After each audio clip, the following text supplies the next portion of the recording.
Okay, so now look at the large section below unmoderated caucus on flowchart number 3. And just sort of, you can listen to me and kind of follow along, and I'm going to provide some additional details. At some point, delegates are going to motion for an unmoderated caucus so they can begin developing what are called working papers. And we're going to talk about this in some later lecture videos, and so I'm just going to briefly cover them now. But a working paper is just where you're getting together with other delegates who you've decided to work with, whatever group or block of delegates you're working with, and you're trying to develop like your broad ideas for your proposal. And then, so they can be bullet points or just sort of ideas, and you're just trying to put together your ideas, kind of like an outline of what your group is going to propose. And then ultimately those are going to be converted into draft resolutions. And draft resolutions have a very specific format that we will definitely be talking about later on. So the goal in this particular video is to focus on the process, because this is the main thing that you're going to be doing throughout the conference. So like I said, the delegates begin developing working papers in groups. So oftentimes the groups will be, sometimes the groups will be regional groups. Like, so you may be, depending on the topic, you may be working, if you're a Latin American country, you may be working with other Latin American countries. It may be that there's something that connects countries. So if the topic is climate change, it may be the countries that, island countries or countries that have a lot of coastline, they're going to work together. So there'll be something that binds people together, some kind of interest. And so the only thing you want to avoid is you don't want to be working with delegates with whom you wouldn't normally be working with, right? The groups that you might have different interests in. So in any case, and we'll talk about that more later on. So you figured out the delegates that you want to work with, and you start developing a proposal to deal with the topic under consideration, in this case, the global implications of climate change. Now, as you're working with like-minded delegates, it's probably not effective for everybody to be trying to work on everything together all at once. And so oftentimes what will happen is one group will be interested in developing a plan dealing with education. Another group will be interested in dealing with plans having to do with mitigation efforts. Others will be dealing with different kinds of industry. Others will be interested in encouraging as NGO, non-governmental organization involvement. All kinds of things, reporting mechanisms, everything. So what happens is you have different people, delegates, working on different parts of the same proposal. Now, one of the things we're going to talk about later on when we talk about strategies is, while it's good to be one of those people working on those proposals, make sure you're in touch with everything that's going on. Know the proposal, know what's ultimately going to be your working paper and draft resolution. Be prepared to talk about any part of it. The working papers can begin as bullet points, and then they're more fully developed into draft resolution form. But it's during this process that you'll establish yourself as a leader. During this negotiation part, this is when you establish yourself as a leader. We're going to discuss those strategies later.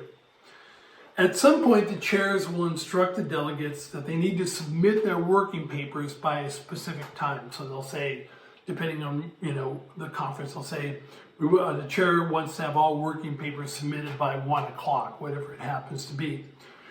What the chair wants is they want the working papers submitted to them. And what they're going to do is they're going to look over the working papers. Oftentimes they'll do it like during a lunch break.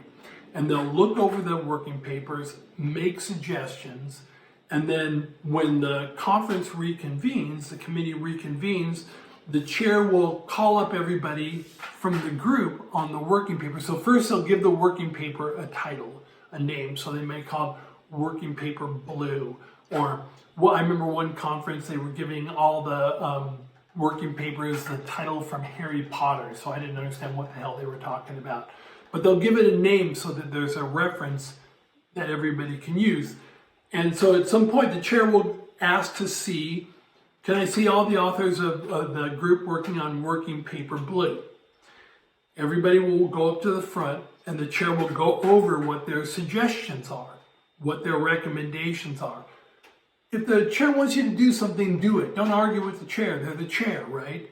And so make sure that you listen to their suggestions and you follow them. If they say something really bizarre, maybe you can say, I'm not sure I understand, and ask them to clarify.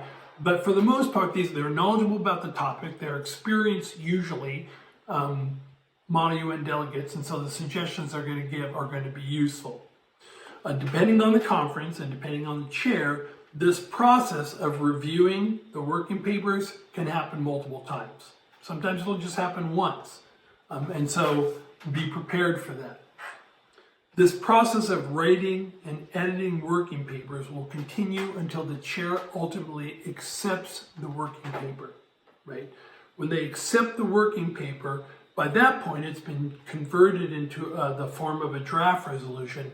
They'll accept the working paper, and after which they will refer to it. If it was working paper blue, and let's say yours was the first one that was submitted, that was accepted, they'll say, okay, from this point forward, this is draft resolution 1.1.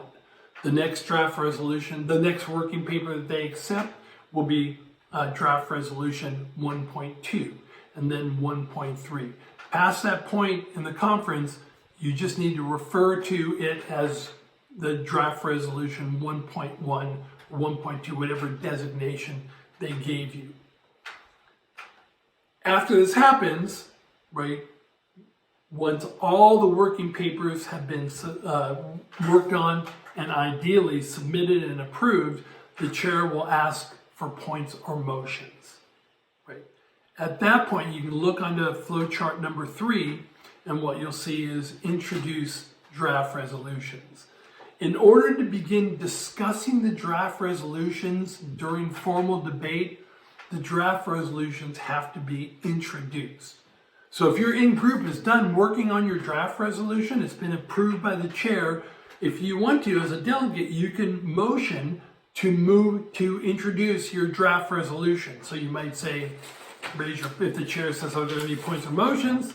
You raise your placard, and you say, thank you, Honorable Chair and fellow delegates. Cameroon moves to introduce draft resolution 1.1. Now, this, by the way, can be a very, very boring part of the conference, right? Because there may be other working groups that are still working on their draft resolutions, right?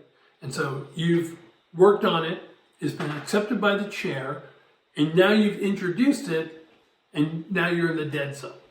And oftentimes what happens is I walk into a committee hearing and I'll see delegates kind of like sitting around because it's like they've done their work, they've got their job done, it was accepted by the chair, they feel real good about it, and so now they just got to wait for everyone else to get done. What I don't want is delegates sitting around in the dead zone. Right? I don't want to see you sitting around and chatting. At this point in the conference, the entire group of these other delegates, they all won't be working on finalizing the words of their working papers, right? Some of them will be, usually the sponsors will be taking the lead on that, and other delegates will be, in their working group, will sort of be on the outskirts, sort of not doing anything. This is an opportunity for, instead of you sitting around and saying like, I'm really bored now, we're done with our shit and now they still need to get their stuff done.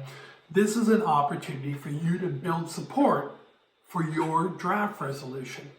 Go and talk to the other delegates who are sitting around about your draft resolution and ask them questions about their draft resolution. And especially if when you're asking them questions about their draft resolutions and you think that there are some flaws, some problems with the way it's written, make sure you write that down because you'll see that can be useful information later on.